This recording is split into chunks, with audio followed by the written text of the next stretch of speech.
Voici Rick. Il ne voulait pas être filmé aujourd'hui, mais vous avez appuyé sur lecture une nouvelle fois, et le voilà, au volant de sa voiture, sur une route déserte, de nuit. Le moteur est éteint, les phares aussi, et une lumière blanche et aveuglante éclaire le capot. Rick sort de la voiture, et à cet instant précis, un faisceau lumineux le saisit. Non pas chaud, mais le maintenant en l'air. On croirait une scène de série télé, et pourtant, tout est bien réel. Rick se réveille dans une pièce sans angle, sans jointure, sans bruit.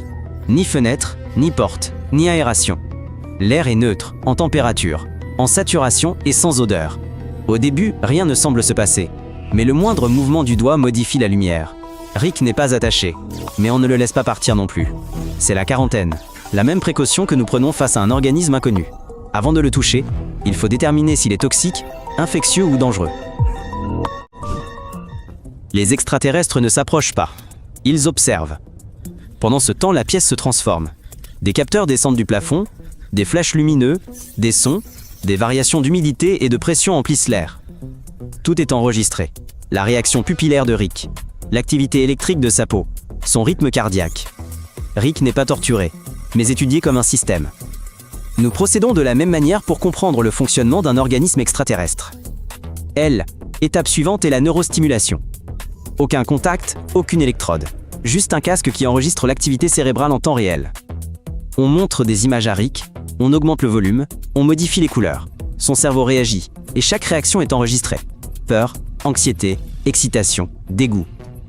Nous étudions aussi les émotions chez les animaux, pour déterminer ce qui relève de l'instinct et ce qui relève de la conscience. Vient ensuite le prélèvement des échantillons. Un des humanoïdes, sans toujours s'approcher physiquement, prélève un cheveu sur Well, épaule de Rick. Rick se raidit, s'attendant à une agression. Mais échantillon est prélevé avec la plus grande précision et le plus grand soin. Les extraterrestres recherchent de l'ADN, des bactéries, des microbes, tout ce qui explique notre composition. Nous ferions de même avec cet humanoïde si nous atterrissions sur sa planète.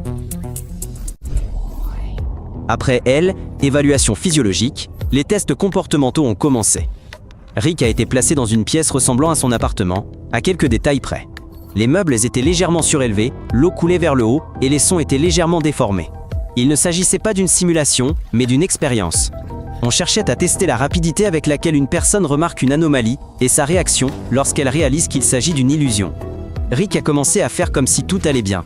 Ce résultat, intéressant, a été enregistré. À un moment donné, on lui a présenté un objet. Une sphère lisse munie d'un unique bouton. Aucune instruction, aucune étiquette. Il a appuyé dessus. Rien. Puis il a appuyé de nouveau. La chaise a disparu. Une fois encore, la gravité s'est inversée. L'objectif était de vérifier si, en tant qu'organisme, il pouvait comprendre la logique de l'objet. Était une expérience de rétro-ingénierie. On propose des tâches similaires aux animaux, aux machines ou aux enfants lorsqu'on veut tester leur capacité d'apprentissage autonome.